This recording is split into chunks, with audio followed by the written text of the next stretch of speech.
Hello everyone, welcome to Studynetic. मैं हूं पूजा मेहता और यहां पर आज हम पढ़ रहे हैं क्लास 12 की बिजनेस स्टडीज़, जिसमें मैं आपको चैप्टर 5 ऑर्गेनाइजिंग को एक्सप्लेन कर रही हूं। आज यहां पर इसका मैं सेकंड पार्ट लेकर आई हूं। एक पार्ट का वीडियो बना चुकी हूं, नहीं देखा है तो प्लेलिस्ट में चले जाना, वहां पर सभी चैप्टर्स के वीडियोस डले हुए हैं। साथ ही साथ इसका फर्स्ट पार्ट का भी वीडियो डला हुआ है, तो उन्हें ज़रूर देख लेना। यहाँ पर मैं जो पढ़ा रही हूँ सीबीएसई के सिलेबस के अकॉर्डिंग पढ़ा रही हूँ, तो आप सीबीएसई का सिलेबस यदि नहीं देखा है आपने तो आप वो भी देख लेना। तो आज हम इसके पार्ट 2 को स्टार्ट करते हैं।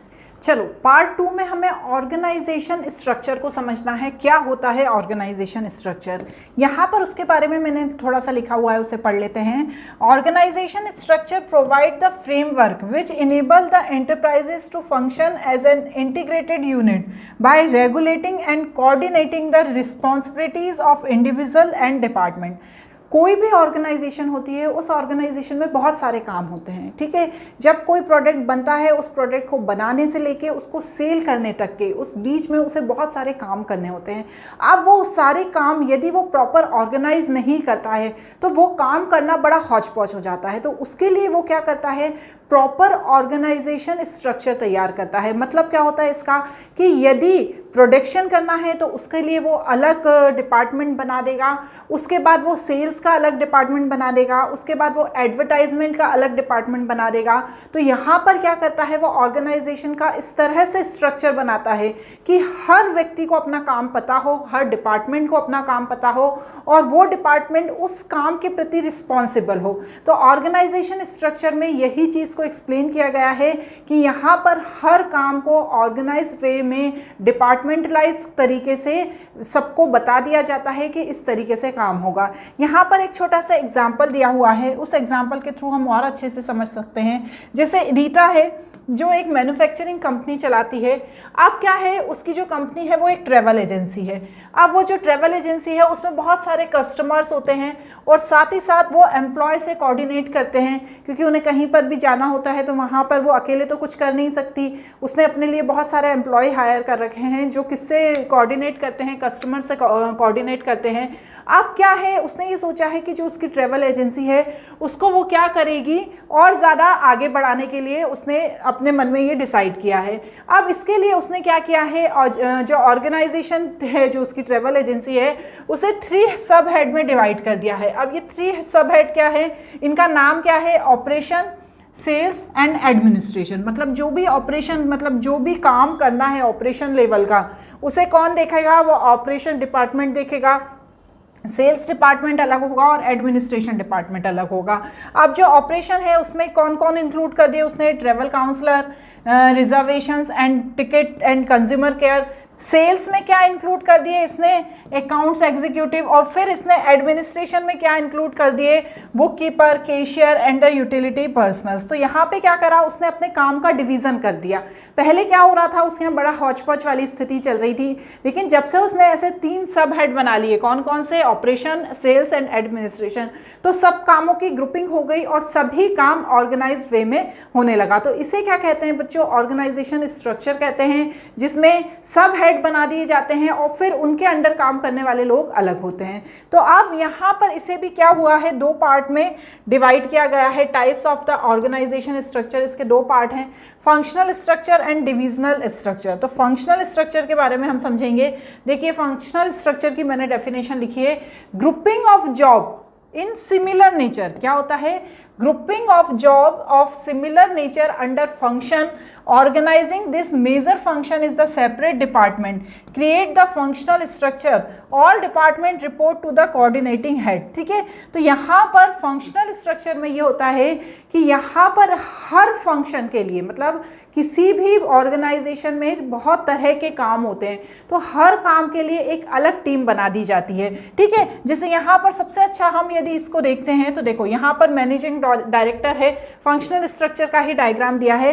तो इसका हमने एक क्या बना दिया, जो ह्यूमन रिसोर्सेज से रिलेटेड काम देखेगा, दूसरा मार्केटिंग से रिलेटेड देखेगा, तीसरा रिसर्च एंड डेवलपमेंट से देखेगा और तीसरा परचेजिंग से रिलेटेड देखेगा। तो यहाँ पर वही एग्जाम्पल में बताया गया है, a manufacturing concern division work into the functional with include production, purchase, marketing, account and personal.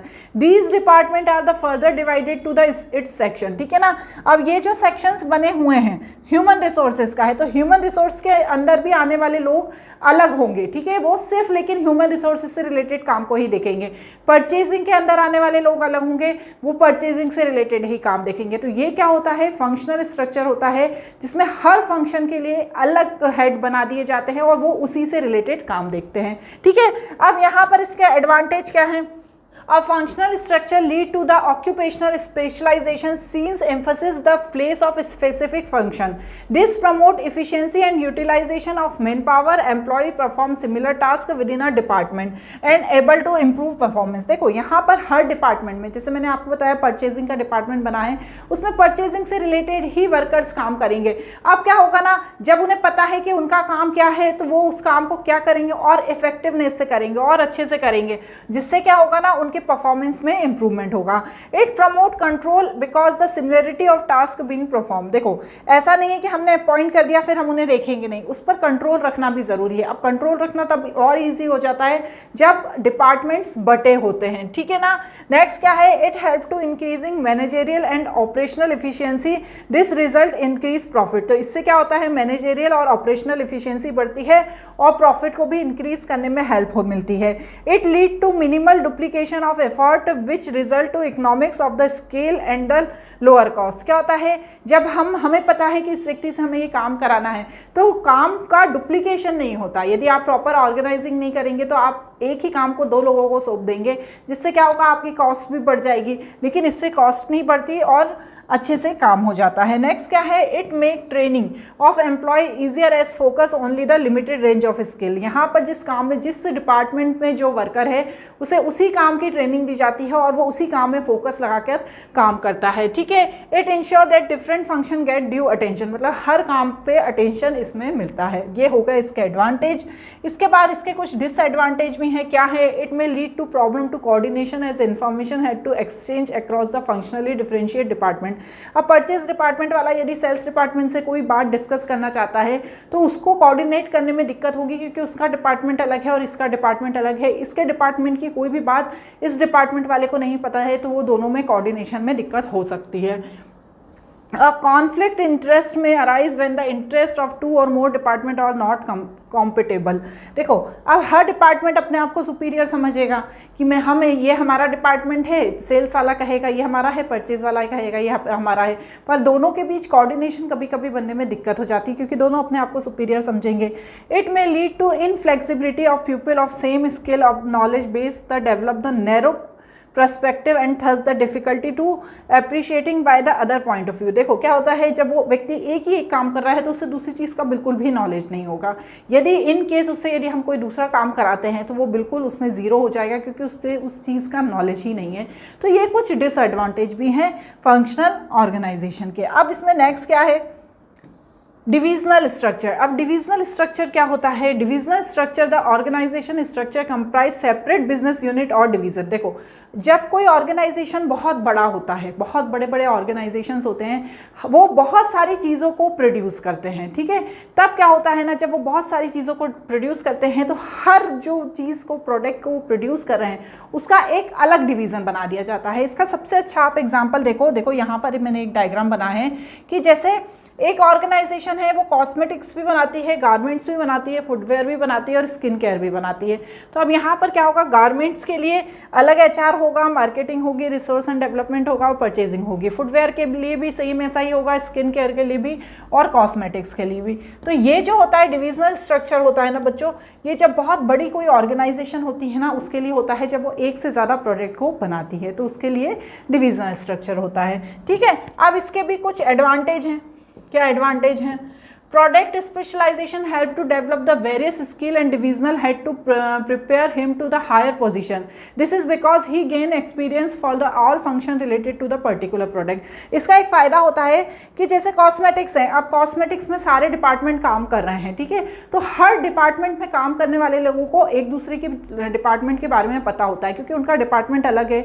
Skin care का डिपार्टमेंट अलग है, अब उन्हें HR की भी जानकारी है, मार्केटिंग की भी है, सेल्स की भी है, परचेजिंग की है। फंक्शनल में ये नहीं होता, होता था, फंक्शनल में अलग अलग होते थे, तो उनको क्या होता है, एक डिपार्टमेंट वाले को दूसरे डिपार्टमेंट से कोई मतलब नहीं होता था। लेकिन यहाँ पर सबको एक दूसरे के डिपार्टमेंट का पता होता है। Divisional head to accountable for profit, the revenue and cost related to the different department can be easily identified and assign to them. जो डिविजनल हेड होता है ना, वो प्रॉफिट के लिए भी अकाउंटेबल होता है। जैसे जो कॉस्मेटिक्स वाला है, उसको ये होना है कि हमें प्रॉफिट अर्न करके जो हेड है किसका, पूरे बिजनेस का, ऑर्गेनाइजेशन का, उसको बताना है कि हमारे डिपार्टमेंट ने इतना प्रॉफिट अर्न किया है कॉस्मेटिक्स के थ्रू। तो वो अकाउंटेबल होता है, जिसके कारण वो क्या करता है, अपने काम को और अच्छे तरीके से करता है। It promote flexibility and initiative because the each division function and the autonomous unit which lead to the faster decision making. देखो कॉस्मेटिक्स है, उसका पूरा अलग ही यूनिट है, तो वो डिसीजन लेना उसके लिए बहुत ज़्यादा इजी होता है, उसे किसी से पूछना नहीं होता है। कॉस्मेटिक्स वाले हैं, उनको जो भी डिसीजन लेना है वो एचआर को भी फॉलो करना है, मार्केटिंग वाले को भी फॉलो करना है, सेल्स को, परचेज को, तो यहाँ पर डिसीजन लेना बहुत आसान होता है। It facilitate to the expansion and growth of the new division can added without interrupting the existing operation by the merely adding another divisional head and staff of the new product line। जैसे cosmetics है, उसमें भी कुछ product बन रहे हैं, अब वो उसमें कुछ नया प्रोडक्ट ऐड करना चाहते हैं, तो वो उसके लिए वो नया प्रोडक्ट ऐड करना ईजी रहेगा, क्योंकि जो बाकी यूनिट्स हैं उसको इस यूनिट से कोई मतलब नहीं रहेगा। आप नया प्रोडक्ट लॉन्च कर सकते हो, उन्हें कोई दिक्कत नहीं होगी। पर इसके कुछ डिसएडवांटेज भी हैं। कॉन्फ्लिक्ट में arise among different division with the reference of allocation of fund further to particular division is the seek maximization of profit in the cost of other division। अब हर यूनिट है, हो सकता है किसी यूनिट में ज़्यादा प्रॉफिट हो गया हो, किसी यूनिट में कम प्रॉफिट हो गया हो, जिसके कारण उनके बीच कॉन्फ्लिक्ट हो सकता है। ठीक है, नेक्स्ट क्या कह रहे हैं, it may lead to increase the cost since they may be duplication of activity across the product providing each division with separate to the similar function increase the expenditure. अब देखो कॉस्मेटिक्स हैं, वो अलग काम कर रहे हैं, और स्किन केयर है वो अलग काम कर रहे हैं, ठीक है, पर उनके में भी परचेजिंग डिपार्टमेंट है और इनके में भी परचेजिंग डिपार्टमेंट है, दोनों के में दोनों जगह खर्चे हो रहे हैं, जिससे क्या हो रहा है, एक्सपेंडिचर इंक्रीज हो रहा है। ठीक है, it provide manager with the authority to supervise all activity related to the particular division. यहाँ पर हर यूनिट में जो अथॉरिटी दी जाती है वो उसके जो हेड है उसको दे दी जाती है, पर क्या होता है कभी कभी वो क्या करता है, लोगों से ज़्यादा काम कराता है, लोगों को इंडिपेंडेंस महसूस नहीं होती, जिसके कारण डिस्प्यूट भी हो सकते हैं। तो ये इसके कुछ क्या है, डिसएडवांटेज हैं। अब इसी टॉपिक में हम एक और चीज़ समझेंगे, formal and informal organisation. Formal organization refer to the organization structure which designed by the management to accomplish the particular task। जो formal organization किसी particular task को पूरा करने के लिए बनाई जाती है, यहाँ पर clearly उनकी boundaries दी होती हैं, उन्हें पता होता है कि किस तरीके का काम करना है, उनकी authority और responsibility भी clear होती है, और यहाँ पर systematic coordination होता है और systematic way में सब काम किया जाता है organization के goal को achieve करने के लिए। और formal organization का सबसे अच्छा example मैं आपको देती हूँ, जैसे आप लेटर्स लिखते हैं, फॉर्मल लेटर और इनफॉर्मल लेटर, उसी तरह से फॉर्मल ऑर्गेनाइजेशन और इनफॉर्मल ऑर्गेनाइजेशन होती है। फॉर्मल जो ऑर्गेनाइजेशन है ना, यहाँ पर सब काम बिल्कुल सिस्टमेटिकली होता है, यहाँ पर इनफॉर्मल तरीके से कोई भी काम नहीं होता है, सबको अपने काम पता होता है, सभी अपने हेड से और अपने वर्कर से प्रॉपर जो काम है उसी से रिलेटेड बातें करते हैं और बिल्कुल सिस्टमेटिक वे में अपना काम चलता है। तो ये क्या होती है, फॉर्मल ऑर्गेनाइजेशन होती है। इसका क्या होता है ना, फॉर्मल ऑर्गेनाइजेशन के कुछ फीचर भी बताए गए हैं। It specify the relationship among the various job position and the nature of their interrelationship. It clarify who report to whom. देखो यहाँ पर क्या है ना, बिल्कुल स्ट्रिक्ट वे में पता होता है कि आप ये जो काम कर रहे हैं, अब आपको इसके लिए किसको रिपोर्ट करना है। आप ऐसा नहीं है कि किसी को भी बोल दिया कि जाओ ये मैंने काम करा है उसको ले जाकर दे दो, नहीं, आपको पता होता है कि ये आपका काम है और आपको किसको रिपोर्ट करना है। It is the mean to achieve the objective specified in the plan as they lay out rules and procedure. जितने भी रूल्स एंड प्रोसीजर है उनको फॉलो करना होता है, अपने मन से आप कोई भी काम नहीं कर सकते हो, ठीक है ना। Effort to various department and the coordinate to interlink and the integrated through the formal organisation. यहाँ पर क्या होता है ना, हर डिपार्टमेंट में कोऑर्डिनेशन होता है, वो इंटरलिंक होते हैं और इंटीग्रेटेड होते हैं, क्योंकि ये फॉर्मल ऑर्गेनाइजेशन होती है। It is the deliberately designed by the top management to facilitate the smooth functioning of organization। यहाँ पर जो टॉप मैनेजमेंट है उनके द्वारा फॉर्मल ऑर्गेनाइजेशन बनाई जाती है और उनके हर रूल्स को फॉलो करना होता है, ठीक है।